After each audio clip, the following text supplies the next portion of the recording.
بسم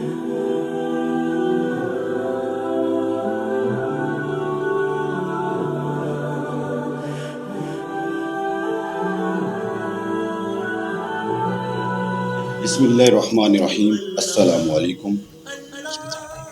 پروگرام روشنی کا سفر لے کر آپ کا میزبان طاہر محمود حاضر ہے۔ ہمیشہ کی طرح علامہ تحصیل رضا سیفی صاحب ہمارے ساتھ موجود ہیں اور ان کی موجودگی کا ہم آج بھی فائدہ ضرور اٹھائیں گے۔ پچھلے پروگرام میں علامہ صاحب نے ہمیں قدرت الہی کے اوپر گفتگو کی اور ہمیں سمجھایا اور آیات کی روشنی میں ہمیں بہت ساری نشانیاں بتائیں۔ آج کا پروگرام اسی تسلسل کو جاری رکھتے ہوئے ہم آغاز کرتے ہیں۔ السلام علیکم۔ وعلیکم السلام ورحمۃ اللہ تعالیٰ وبرکاتہ۔ ماشاء اللہ بہت اچھا سلسلہ ہے یہ، اور بالخصوص اللہ رب العالمین کی ذات پر گفتگو، اللہ کی وحدانیت، اس کی ذات اور اس کی صفات پر گفتگو، یقیناً یہ ایسی گفتگو ہے جو ہمارے ایمان کو بوسٹ کرنے والی ہے۔ ہمیں اس سے بڑا لطف ملتا ہے، ذوق ملتا ہے، کیفیات بڑھتی ہیں۔ ہم جب بیان کرتے ہیں ہمیں بھی بڑا لطف آتا ہے، اور یقیناً جو ہمارے حضرات جو سماعت کرنے والے ہیں ان کو بھی ضرور جو ہے یہ فائدہ ہوتا ہوگا۔ تو جس طرح پچھلے پروگرام میں ہم نے گفتگو کی، سب سے پہلے اللہ کی حیات پر گفتگو ہوئی، پھر اس کی قدرت تعالیٰ پر ہم نے گفتگو کی۔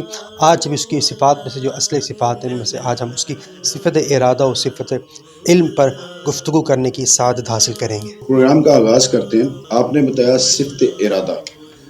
صفت ارادہ ہے کیا اور ہم ارادہ سے کیا مطلب لے سکتے ہیں؟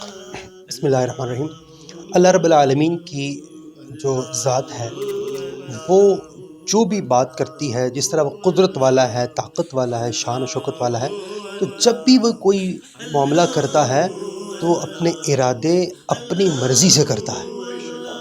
جو وہ چاہتا ہے وہ کرتا ہے، اس کا ارادہ ہوتا ہے، اور اس ارادے کے ساتھ جو ہے پھر وہ اللہ رب العالمین اپنی شان کے مطابق وہ ارادہ فرما کر پھر اس عمل کو سر انجام دیتا ہے۔ اللہ رب العالمین جس سے ہم نے کہا کہ یہ صفات وہ ہیں جو قرآن کریم سے ثابت ہیں، آقا علیہ السلام کے فرمان سے ثابت ہیں، تو یہ نص سے ثابت ہے۔ تو اللہ رب العالمین اپنی صفت ارادہ کو قرآن کریم میں جا بجا ارشاد فرمایا، بہت سے مقامات پر ارشاد فرمایا، میں وَلَٰكِنَّ اللَّهَ يَفْعَلُ مَا يُرِيدُ، لیکن اللہ تعالیٰ وہی کرتا ہے جو وہ چاہتا ہے، جس کا وہ ارادہ کرتا ہے، جو اس کی مرضی ہوتی ہے، جو اس کے منشا ہوتی ہے۔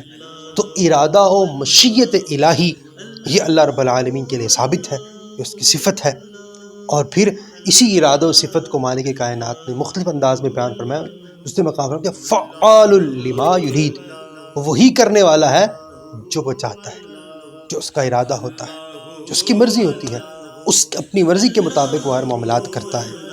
اور پھر اس نے اپنے اس ارادے کو، اپنی اس شان کو کیسے بیان فرمایا، میں انما امرہ اذا اراد شیئا، شک اس کا جو معاملہ ہے وہ ایسا ہوتا ہے، حکم ایسا ہوتا ہے، اذا اراد شیئا، جب بھی وہ کسی چیز کا ارادہ کرتا ہے، جب وہ کسی چیز کا وہ ارادہ کرتا ہے، اس کی مشیت ہوتی ہے، اس کی مرضی ہوتی ہے کہ یہ جو ہے یہ ایک معاملہ ایسا کیا جائے اس کی شان، اس کی مرضی کے مطابق، تو پھر فرماتا ہے فَإِنَّمَا يَقُولُ لَهُ كُن فَيَكُونُ، بس ارادے کے بعد وہ کن کہتا ہے وہ چیز ہو جاتی ہے، جیسی اس کی مرضی منشا ہو جائے وہ چیز ویسے ہو جاتی ہے۔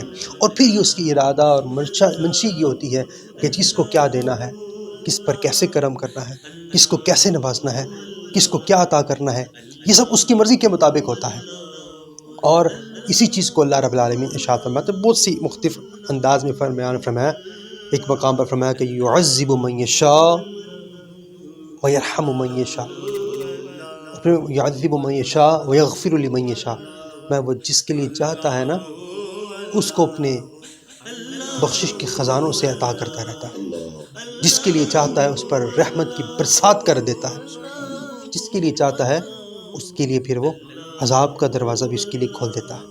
تو یہ جو جتنی بھی آیات ہیں جو اللہ رب العالمین کی مشیت، اس کے ارادہ، اس کی مرضی پر جو ہے وہ دلالت کرتی ہیں، ان آیات مبارکہ سے اللہ رب العالمین کی صفت ارادہ ثابت ہوتی ہے کہ وہ ارادہ و مرضی والا ہے، جو بھی معاملہ ہوتا ہے وہ اپنی منشا کے مطابق کرتا ہے۔ بہت خوبصورت۔ مجھے یہ بتائیے کہ جو یہ صفت ارادہ ہے، اس ارادہ کو دیکھتے ہوئے جو بحیثیت مسلمان اس کو کس طرح سے غور و فکر کرنا چاہیے تاکہ وہ جو یہ اللہ کے ارادے کو وہ اپنے لیے ایک باعث رحمت بنا سکے؟ دیکھیے، اس ارادے کا جو منشا یا اس کی جو بات آتی ہے، آپ اس کو کہہ سکتے ہیں، وہ تقدیر پر بھی کہہ سکتے ہیں، ٹھیک ہے؟ اور یہ تقدیر پر ایمان تو ایمان کا حصہ بھی ہے۔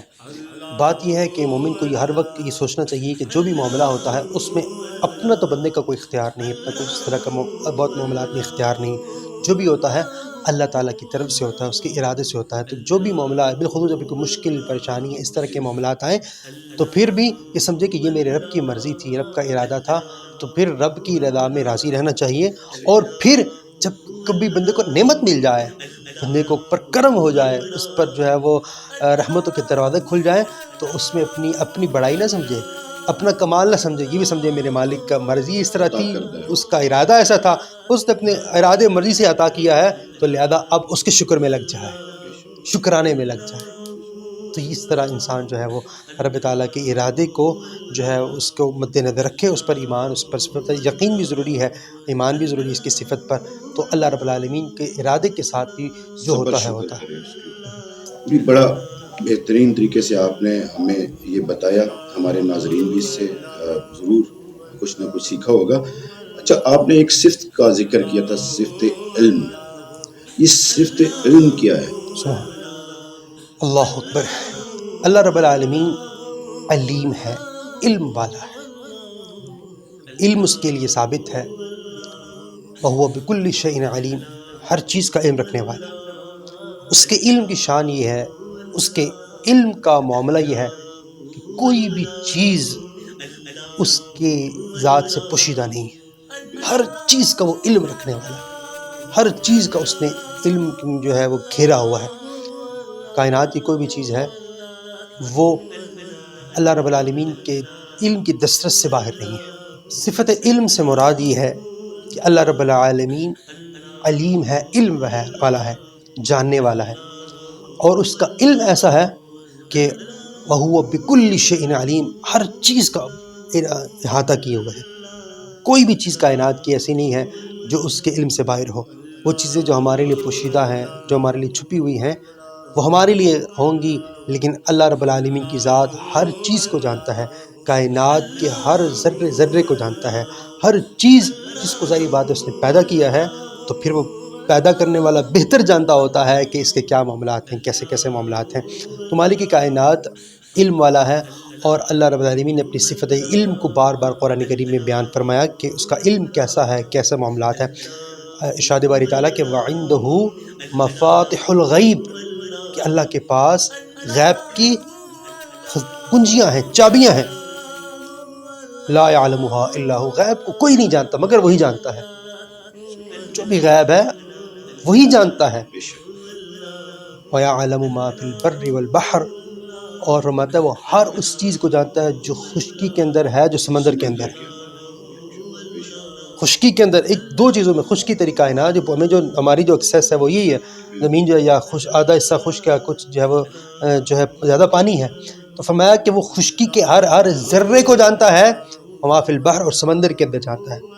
سمندر کی بات اللہ نے کی ہے، بہت مرتبہ سمندر کی بات کی اللہ نے، کیونکہ سمندر کے اندر بھی ایسی سی مخلوقات ہیں، ایسی سی اس کی عجائبات ہیں، ایسی سی اس نے کریشنز ہیں اس کی، کہ آپ ان کو گن نہیں کر سکتے، آپ جان نہیں سکتے، اور ایسی عجیب و غریب مخلوق، آپ ویل مچھلی کو دیکھ لیں کیسی وہ مخلوقات ہیں۔